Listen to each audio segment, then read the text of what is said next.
Vice Chairman Davey and other members of the commission and staff, thank you for inviting me to participate and for this very, very important conversation that we're having about what's going on in the Sahel region. And I'd like to start, my colleague just talked about the parallels that can be drawn with Tunisia, and that's very important. And I'd point us to look at what happened in Libya a decade ago as another one of these examples and a real warning sign for us, particularly when we think about Nigeria, but the region more broadly. Recall that really bad policy by the United States and our allies essentially decapitated the leadership of Libya in 2011, despite former deals that let Gaddafi continue his reign there. Not only was that seen as a double cross of the region, but a double cross of what President Obama had told Vladimir Putin that we would not do. The chaos from a country of just 7 million disintegrating. Remember, Libya's population is small; it's just 7 million. But the flow of weapons across the region that were destabilizing, the ability for groups to set up these illegally armed camps and military bases that we still have to this day. Where does Wagner operate from? It operates on the Libyan side of the border and sends weapons across to this day to destabilize Sudan.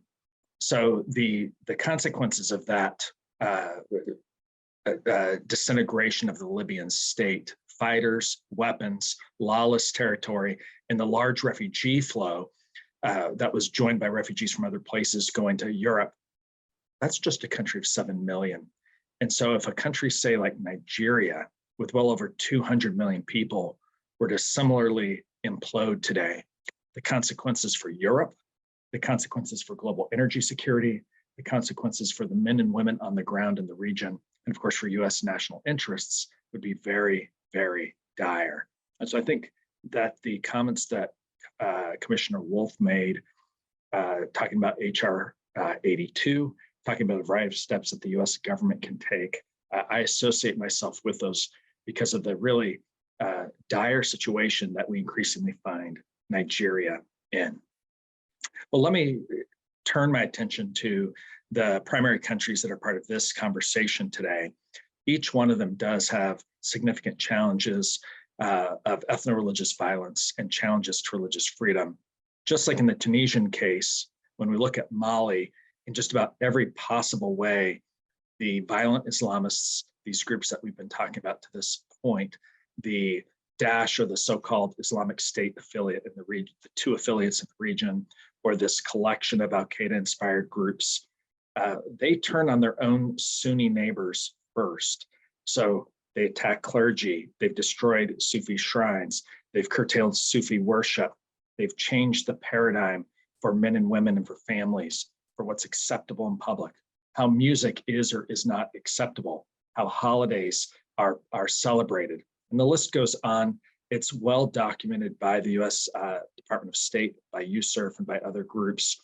And then, as my colleague just mentioned, then the focus is often on the Shia minority in these countries who can suffer terribly at the hands of these groups. And then, of course, if there's a Christian minority, case of Niger, that's a country that's almost entirely Muslim with only a tiny Christian community. But a place like Burkina Faso, Christians find themselves increasingly under the gun because they're nearly 30% of the population.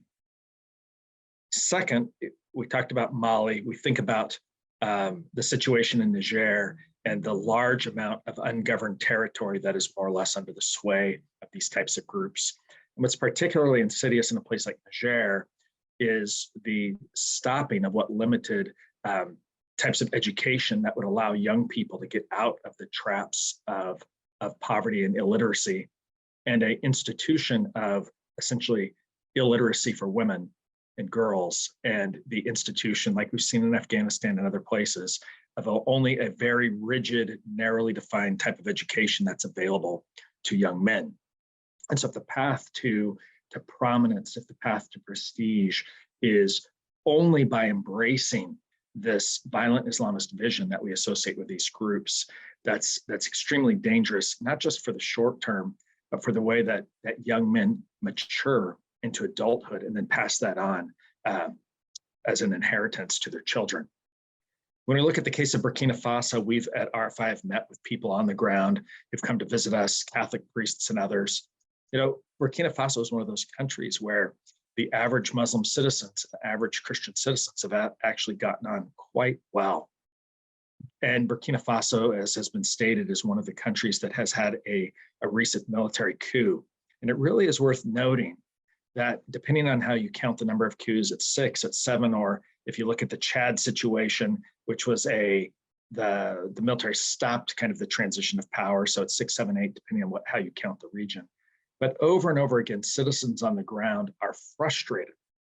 They're frustrated with the West for not helping and delivering security, particularly the French, who, other than that intervention 8 years ago, many people in the region over the past 3 or 4 years look at the French military and say, they sit in their military bases, they monitor the terrorists, but they don't go out and fight, and they won't give us the weapons to fight. And so there have been quite a few calls, and at least 2 countries have had French military components leave. Well, that provides an opportunity both for nefarious actors to move into that power vacuum. In Burkina Faso, it's estimated that as much as 40% of the territory of the country is now under the sway of the violent Islamists. But it also provides an opportunity for opportunistic factions like the Wagner Group to get involved.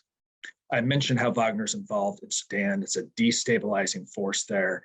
The ongoing tensions in Sudan are somewhat reminiscent of what happened that tore Yemen apart over the last 10 years. On the west coast of Africa and parts of the Sahel, people will look to those who will come in and fight the bad guys. And that opens an opportunity for essentially mercenary opportunistic groups like Wagner when it feels like these governments can't look to the West, that the West hasn't been good partners. ECOWAS, it's unclear if ECOWAS really has the vitality. It's participated sometimes in the past. It's not always clear that it'll be a good actor today. And so when we think about the consequences for US foreign policy, for those who say that issues of religious freedom and human rights are somehow tertiary or 4th or 5th or 6th tier things, well, we see in this region the how closely intertwined issues of religious identity, issues of a religious political system, and how closely these are tied to national security imperatives, both for the people on the ground and for the United States and our allies. Now, I do believe this. Many of these countries are smaller countries desperately looking for help. And so there are opportunities here, first, take seriously the religious dynamics, not blow them off as if they're solely climate change or something of that nature. That's unfortunately what the US ambassador in Nigeria keeps saying, rather than taking seriously what's going on the ground of ethno-religious and religious violence. Second, some of these smaller countries, there are opportunities for real help due to the size and scale of those countries.